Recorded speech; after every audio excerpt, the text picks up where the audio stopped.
ആശ്വാസകരമായ കാര്യം ഡോക്ടർ അപകടനില തരണം ചെയ്തു എന്നുള്ളതാണ്. ഡോക്ടറെ അനുഗമിക്കുകയും കോഴിക്കോട്ടെ സ്വകാര്യ ആശുപത്രിയിലേക്ക് ചികിത്സയ്ക്കായി എത്തിക്കുകയും ചെയ്ത ഡോക്ടർമാരുടെ പ്രതികരണമാണ് നമ്മൾ കേട്ടത്. അത്യന്തം ഞെട്ടിപ്പിക്കുന്ന സംഭവമാണ് ഉണ്ടായത്. ഡോക്ടർക്ക് നേരെ അപ്രതീക്ഷിതമായും അതേസമയം തന്നെ ആസൂത്രിതമായും ഒരു രോഗിയുടെ മരണപ്പെട്ട ഒരു കുഞ്ഞിന്റെ പിതാവിന്റെ ഭാഗത്തു നിന്നുള്ള അക്രമമാണ് ഉണ്ടായിരിക്കുന്നത്. അതിലാണ് ഡോക്ടർമാർ ഇപ്പോൾ മിന്നൽ പണിമുടക്ക് കോഴിക്കോട് പ്രഖ്യാപിച്ചിരിക്കുന്നത്. ഡോക്ടർമാർ ശക്തമായ പ്രതിഷേധത്തിലേക്ക് നീങ്ങുന്നു. ഡോക്ടർമാരുടെ തൊഴിലുമായി ബന്ധപ്പെട്ട സുരക്ഷ നഷ്ടപ്പെടുന്നു. ഇത്തരം അക്രമങ്ങളെ അപലപിക്കേണ്ടതാണ് എന്നാണ് ഇപ്പോൾ ഡോക്ടർമാരുടെ സംഘടന ആവശ്യപ്പെടുന്നത്. KV രാഹുൽ തുടരുന്നുണ്ട്. രാഹുൽ, ഡോക്ടറെ സംബന്ധിച്ചിടത്തോളം ഡോക്ടറുടെ ആരോഗ്യനില തൃപ്തികരമാണ്, സംസാരിക്കുന്നുണ്ട്.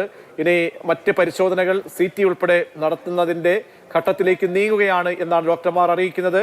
മറ്റെന്തൊക്കെ പ്രതികരണങ്ങൾ നമുക്ക് ലഭ്യമാകുന്നുണ്ട് രാഹുൽ?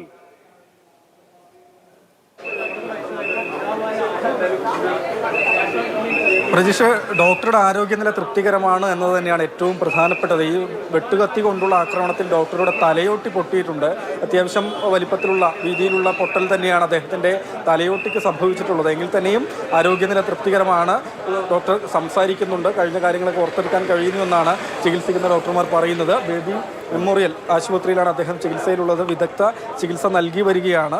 അതായത് താമരശ്ശേരി താലൂക്ക് ആശുപത്രിയിൽ വെച്ച് തന്നെ പ്രാഥമിക ചികിത്സ നൽകിയതിനു ശേഷമാണ് ബേബി മെമ്മോറിയൽ ആശുപത്രിയിലേക്ക് കൊണ്ടുപോയത്. ഏതായാലും ആരോഗ്യ പ്രവർത്തകരെ സംബന്ധിച്ച്, ഡോക്ടർമാരെ സംബന്ധിച്ച് ഏറെ ഞെട്ടലുളവാക്കുന്ന ഒരു സംഭവം തന്നെയാണ് ഇപ്പോൾ ഉണ്ടായിട്ടുള്ളതെന്ന കാര്യത്തിൽ യാതൊരു സംശയവുമില്ല. ആശുപത്രിയിലേക്ക് ഒരു കൈവശമുണ്ടായിരുന്ന ബാഗ്, അതിൽ വെട്ടുകത്തിയുമായി ഇദ്ദേഹം എത്തുകയാണ്. മടങ്ങിയെത്താം. ഇപ്പോൾ വലിയ പ്രതിഷേധം പല കോണുകളിൽ നിന്നും ഉയരുന്നുണ്ട്. താമരശ്ശേരി താലൂക്ക് ആശുപത്രിയിൽ ഇപ്പോൾ ജീവനക്കാർ പ്രതിഷേധിക്കുന്നു.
താമരശ്ശേരി താലൂക്ക് ആശുപത്രിയിലെ ഡോക്ടർമാരടക്കമുള്ള ജീവനക്കാരാണ് ഇപ്പോൾ പ്രതിഷേധിക്കുന്നത്.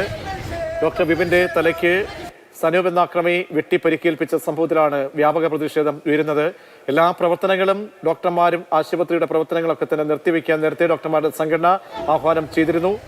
ശക്തമായ നടപടി ഈ വിഷയത്തിൽ ഉണ്ടാകണമെന്നാണ് പ്രതികരിക്കുന്നത്. അല്പസമയത്തിനകം ആരോഗ്യമന്ത്രി ഉൾപ്പെടെയുള്ളവരുടെ പ്രതികരണം നമ്മൾ പ്രതീക്ഷിക്കുന്നുണ്ട്. ഈ സംഭവത്തിൽ വ്യാപകമായ രീതിയിലുള്ള പ്രതിഷേധത്തിലേക്ക് നീങ്ങാനാണ് ഇപ്പോൾ ഡോക്ടർമാരുടെ സംഘടനയും ആരോഗ്യ പ്രവർത്തകരുടെ സംഘടനയും ഒക്കെ തന്നെ പ്രഖ്യാപനം നടത്തിയിരിക്കുന്നത്.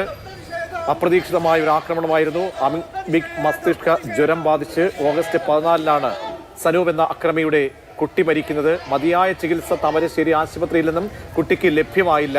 മരണകാരണം സംബന്ധിച്ച് കൃത്യമായ അറിയിപ്പ് നൽകിയില്ല. അങ്ങനെയൊക്കെയുള്ള പ്രതിഷേധം ഉയർത്തിക്കൊണ്ടാണ് ഇപ്പോൾ മക്കളുമായി എത്തിയ അല്പസമയം മുമ്പ് ആശുപത്രിയിൽ ഡോക്ടർക്ക് നേരെ അക്രമം അഴിച്ചുവിട്ടത്.